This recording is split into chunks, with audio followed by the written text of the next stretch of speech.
We got a good day coming up today. A little Johnny's in Seton Hall at the Garden. We got a little Cavaliers at the Barclays. And I think we get a baseball resolution today, bro. Yeah. I think it happens. They have been crunching numbers, locked in a hole all night, 3 a.m., back to it this morning. Urgency is felt. It is palpable. If this disintegrates today, it's going to be a long, long spring, brother. We said that last week as well. It felt like We the did? exact I did. same I situation did, was happening. unfortunately. I'll believe it when it happens, Oh. but I think it is getting very close. It has to be. It is. Now, listen, I don't want to just inundate everybody with numbers, but because we want to get in some football issues here. Getting into this every day is a little repetitive and boring, let's be honest. But I don't want to assume that everybody followed this late into the night. So I'll just give you a very quick encapsulation. Then we'll get to the football topic, which I think you guys will absolutely love. As I said, it went to 3 a.m. The union wants to speak to its board of directors, obviously, to take what the owners gave them before they get back to the owners. That's what they're doing now. The league contends. This surprises me a bit because we thought it would be 3 days to ratify, et cetera. But the league contends. They're unwavering. If a deal is reached today, they expect players to be in spring training by Friday. It's Wednesday. A little ambitious, but good. Very ambitious. That's okay. Good. But they're It's about already time down. they're ambitious. But they're already down there, so it's all good. Yes. Now, the latest known proposal, again, real quick thumbnail sketch. The minimum salary is at $700,000. It increases to $770,000 in 2026. Not too far off from what the union is requesting. All right, the CBT, which, by the way, is going to have a fourth tier for Stevie Cohen. The Mets went from throwing around nickels like manhole covers to just changing the economic structure of baseball. What is this? But anyway, so the CBT is 210, was 210 in 21.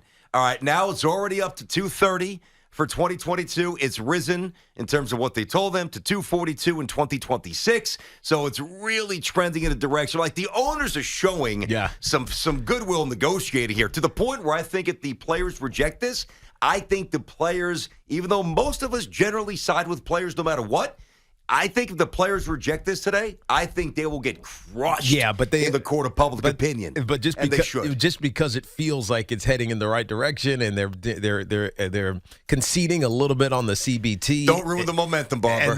And the Steve Cohen tax is being added for the fourth tier. The fourth tier. With the 19th tier, known as the Stevie Cohen tax. The players still have to get what they want. They can't get distracted by the big fish. They got to worry about the small fish. Stay positive. Okay, I am positive. Details are small. We don't care about that stuff.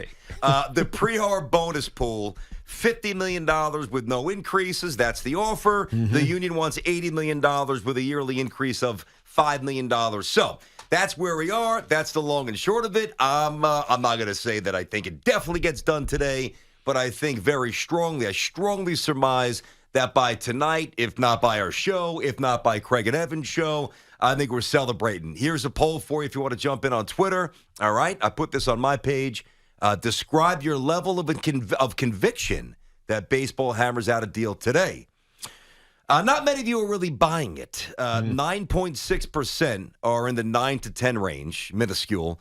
We've got 15.5% in the 7 to 8 range, 18.8%, 6 to 7, and a whopping 56% of you are still at 5 or less. Yeah. So we'll see. We gave you the numbers. Good to go. Positivity, good vibes. I'm feeling good. Yes, you should. I'm feeling good, You buddy. should, and I think a lot of people great. are as well. It's going to happen sometime in the next week or so. Yep. So we'll hope it happens in the next week. Then we can get next back. week. Yeah, I mean, I would get actually challenge you on that. I would actually challenge Really? you. You think the next couple of days? Well, you mean if it's the next week where it's agreed upon, or where players get on the field? Because if it's not agreed players upon on the field. I'm talking about. Gotcha, I'm talking about getting done, ratified.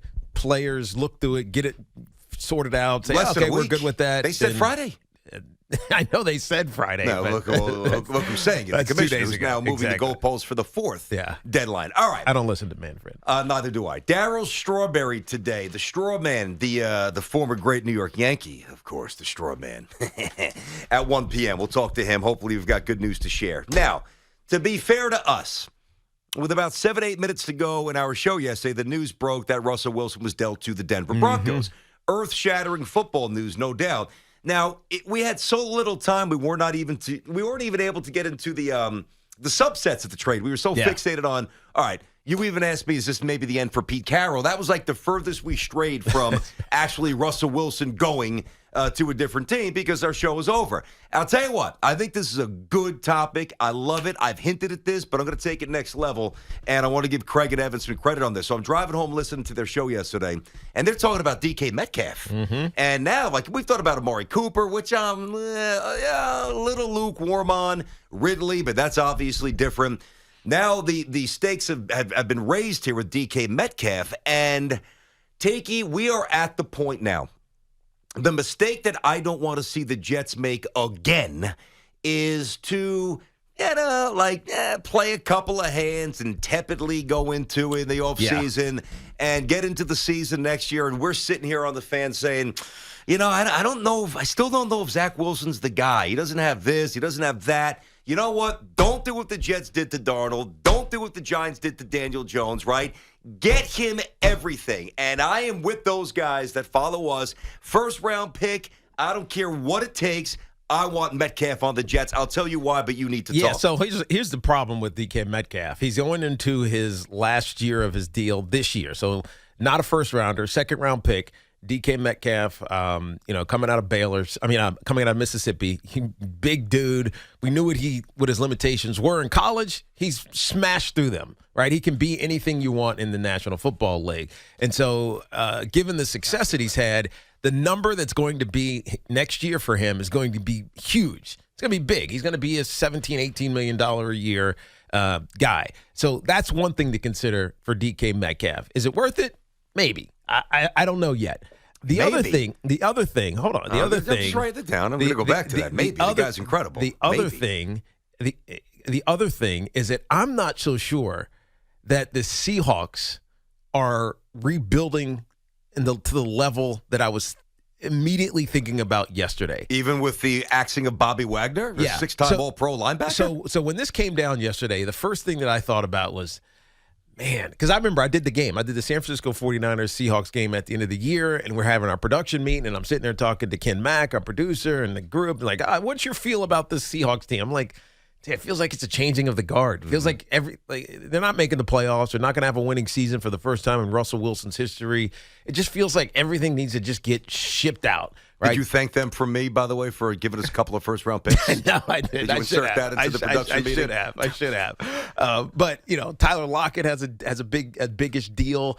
It's not horrible, but it's got a big deal. DK's going to have a deal coming. Bobby's getting old, even though he's still great. Russell Wilson doesn't want to be here. Clearly, the relationship has deteriorated. And so when I saw this news yesterday, in my mind, I'm saying, "Oh, this is the end." Like Pete Carroll's just got to be done. But Pete Carroll has an energy about him that defies his 70 years. And 2 years ago or a year ago, they signed him to a 4 or 5 year extension. So he's the head coach of the Seattle Seahawks until 2024.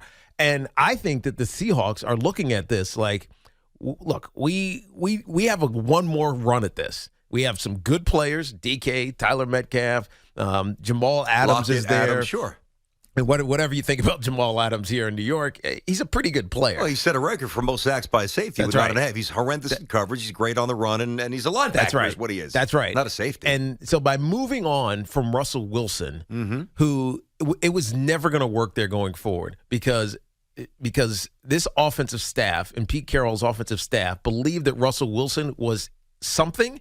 Russell Wilson believed that he was 10 times that. Like Russell Wilson thinks he can be Peyton Manning. He thinks he can be the best player at the position who can lead this team by his will alone. I'm going to get up at the line of scrimmage. I'm going to dominate, and it's going to be all about me. I'm going to be the MVP. He thinks that's who he is. He should. He's a Hall of Famer. He's great. I don't disagree, but he has had no MVP votes, which is nuts. Which is nuts and maybe a criminal when you think about it. But still, that's who he thinks he is. The Seahawks didn't think he was that way. Okay. So that it was untenable. It was just never going to work anymore. Yeah, no, I agree. And so they move off from him. Talk about Metcalf. I know, but they move off from him for a second. I'm not talking about Metcalf. I don't care about Russell Wilson. He's with Denver. I'm talking about the Seahawks, BT. Who's quarterback in the next year? The reason you're not getting DK Metcalf is because the Seahawks are going to make a run at somebody. Such as Deshaun Watson? Deshaun Watson or whoever Or Jameis it may be. Winston? I don't know who it's going to be. Well, if it ain't Deshaun Watson, there's nobody good enough to elevate them to where you think they could still go. Think about what they just got. They gave up Russell Wilson. They have 2 first-round draft picks. They have 2 second-round draft picks. They got Noah Fant, who's a good tight end. Like him a lot. Really good tight end. I like him. They got Shelby Harris, who's a really good defensive tackle. Okay. And there's another player that was tossed in as well. The Seahawks aren't in a – they have the assets to not have to rebuild. And especially with the 70-year-old coach who 3-4 more years left, maybe, they're not going to waste it. Right? So, I get what you're saying. I just don't think it's realistic to think that DK Metcalf is going to be available from the Seattle Seahawks. I think that Seattle will pick up the phone because that's how Schneider likes to operate. I mean, when you want to make a trade and you want to give somebody a chance to manipulate the draft, Schneider, outside the last couple of years, has always enjoyed that. Yeah. So I look at it this way, just as a rule to follow. Now, I am on board with the Jets drafting a wide receiver, not at 4, but at 10. Okay? At 10, I would be okay with that. Yeah. So let me ask you, if you take a wide receiver at 10, I'm not saying that you have to, because I'm also okay taking a center at 10, the kid from Iowa, or defensive end drops, a multitude of things you could do. But the chances of drafting a wide receiver that will be better than DK Metcalf are. And in 50-50? In this class, I'd say 50-50, probably little lesser odds than that. Okay. Because there's some good players. No, I know there were, Teak. I know. But they also told us a couple of years ago that some of these second-round picks that with Denzel Mims are part of that crop, the best second-round crop of wide receivers we've ever seen. I'm not even talking about but this. That doesn't mean, but I'm saying, and I know that you use your eyes. I respect that. I know that. Trust me. But just because all the pundits are saying, oh, it's stacked, we've heard that for years. So is there a guy? It kind of is, though. Okay, but is there a guy? Now, there might be somebody that can match Metcalf's production. I wouldn't fight you on that. Point to the guy who's 6'4", who's 235 pounds, right? Who just turned 24, who's played every game, 49 out of 49 games, and has seen his touchdown total rise in successive years from 7 to 10 to 12. This kid's got 30 touchdowns in 3 years. I know it. So where is that behemoth that will make my quarterback's life easier? Oh, yeah, and by the way, that little guy who's going to run by everybody on the other side, that will be his former college teammate, Elijah Moore. Yeah. I'm not saying Seattle will definitely do it. That's not my take. My take is Joe Douglas, get after it, call, give him a first-round pick, get in it, and let's go. It's time to party for the Jets. I think it's I'm not waiting around anymore. I know the Jets have so much money, and it's amazing to think about that they have hope and money, right? What a concept. It's just great to have hope and money. They've had money for a long time. They just had very little hope. Now they have hope and money.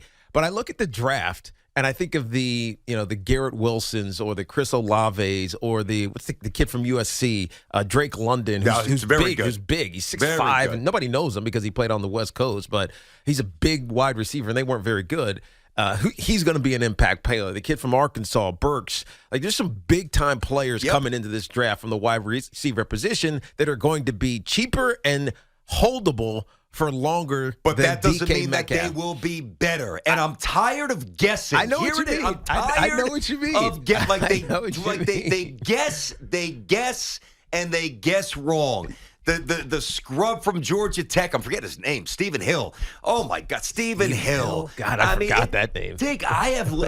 I'm not turning this into, the pathetic loser Jet fan segment. That's not my mission. My mission is the exact opposite, to flip the script and think like a winner. Instead of sticking your big toe in the pool, do a freaking cannonball off the diving board and jump in ass first and splash everybody. I want Metcalf. I want offensive linemen. I want a tight end. I want everybody because I want to know. It's so much easier said midway than done. through this season, whether or not we think strongly Zach is the guy or he isn't. I am not signing up for 2 more years of guessing evaluation. Well, if you get him this, he might turn into that. That has to end. I don't disagree with you, BT. And Metcalf ends the guessing. But as stud. I mean, yes, he Stud. does. He does, but he also had a great quarterback in Russell Wilson. who could throw the deep ball better than anybody in the NFL. Zach Wilson throws a sick deep ball. Yeah, he does. What we've seen so far, but it's just As Corey Davis and the Titans. I'm not I mean, I'm when not you roll- knocking Zach you Wilson. know his skill set. I'm just his arm talent. lauding Russell Wilson. Yes. And so you got to pay DK Metcalf. And is it going to be worth paying him next year $18 million, maybe even 20? Given I'll pay him 20. Because the cap went up this past year. I'd rather pay him 20 than Amari Cooper 16 or 17. I would rather. He's 24. Yeah, look, we talked about this yesterday with Amari Cooper. We were talking heavily about him, but I don't want Amari Cooper anymore. My thought was their interest should be less than what we were talking about. And sure. our level of described interest was not even incredibly enthusiastic. That's like right. we presented it with a bit of a cautionary That's flair. right. That's right. Is he a great locker room guy? Is a little nicked up? I just think there's so many more needs for the Jets. And no. The need is to get in the end zone, dude. The need is to score points. The for need once. is to be balanced and to get a defense that can stop some people. That's what you do in the draft and with free agency. I agree. I agree. Do it all. That's my point. It's just easy to see. It's easier said I know than it's done. easy to say, but I think it's actually easy to execute for the first time in a long time. Well, we will see. We will certainly see. This guy. This is what I've lived with for 9 years with this guy. Every time I get enthusiastic about the Jets, I'm just trying to be prudent. But no, being prudent has gotten us to this point. No, it hasn't. I don't want to be prudent. Do you think hiring Adam Gase was prudent after he got fired by the Miami the guy was Dolphins? hopped up on what Right? Vicks Vapor or whatever he was on at the press conference. You think drafting these second-round quarterbacks over the years was prudent? Nope, they all suck. You know who I know point. doesn't suck? DK Metcalf. Yeah, true. 6'4", 235, 29 touchdowns in 3 years. Yes. Get him. DK Metcalf's going to command $20 million a year. And I'll pay him 21 to beat all the other suitors because they'll be lined around the corner. Hey, we're inside the Town Fair Tire studio. Our friends at Town Fair Tire reminds you that at Town Fair Tire, you always get the guaranteed lowest price on name brand tires from Connecticut to Maine. Nobody beats Town Fair Tire. Nobody. I mean, listen, eventually you've got to be bold. Eventually you've got to go for it. These off seasons of incremental moves like, well, slight, and maybe we'll move this piece along the board here. You know what? Take the board, throw it out, and play a totally different game. Play a totally, I don't know, the game that the rest of the NFL plays. Because if you think, now you're right on the defense. You are 1,000% right. No doubt. Defense got a little bit better last month. Yep. Defense sucked. It was an eyesore. It was porous. It was soft. It was slow. It was awful. All right. But if we think that the Jets for the next couple of years are going to launch themselves into relevance by scoring 18.3 points per game. I'm just throwing out a number on the average. In a conference with Mahomes and Burrow and Herbert and Josh Allen and Russell Wilson and Derek Carr with Josh McDaniels, we're wrong. So that's it. I want him. All right. I want this guy on the Jets. Joe Douglas. You better listen.